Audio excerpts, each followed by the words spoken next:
დავაოჯახოთ ხალხი? ჯერ როგორ უნდა დააოჯახო ხალხი, როდესაც შობადობა არ აქვს საერთოდ და ხალხი გარბის ქვეყნიდან.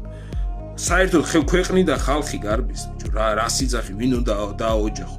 ვინები არაბები, იმიგრაციაო რო იძახი. ხო, იმიგრაციის ხარჯზე არის გაზრდილი საქართველოში კიდე მოსახლეობა.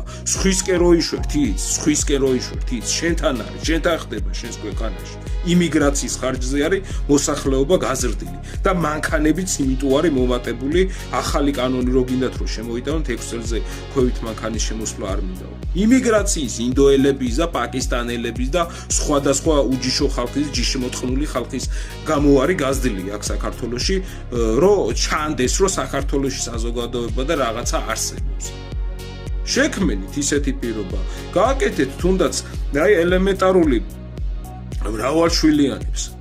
დაეხმარეთ, ოღონდ ისე კი არა რაღაც შინაურულად რო ვიღაცას რო გადაურეკავს და აი ეს ჩემიანია და გეხვეწები იქნება რაღაცა კომპენსაცია ან თუნდაც აი ეს პროგრამაში ჩავაჯინოთ. არა, გენაცვალეთ. მიიღეთ კანონი ისეთი, ვისაც 3 შვილი ეყოლება, ან თუნდაც ვინც ოჯახს შექმნის, პირობითად რაღაცა 5,000 ლარიანი პაკეტი ან რაღაცა ლარი გადაეცით სახელმწიფომ, ან თუნდაც 2,000 გადაეცით, კარგით შეიძლება ბიუჯეტი არ გეყოთ.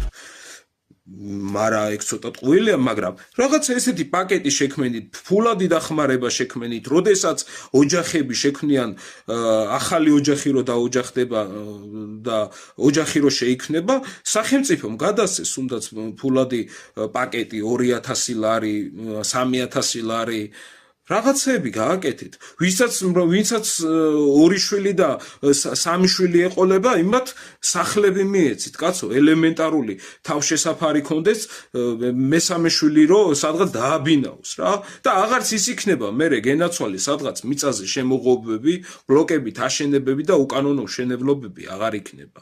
თქვენ ხალხზე არ ზრუნავთ გენაცვალე და ხალხმა თავის თავზე მაინც ხო უნდა იზრუნოს რა. გააკეთეთ ესეთი გააკეთეთ, აბა თუ რამის გამკეთებლები ხართ, კაცო.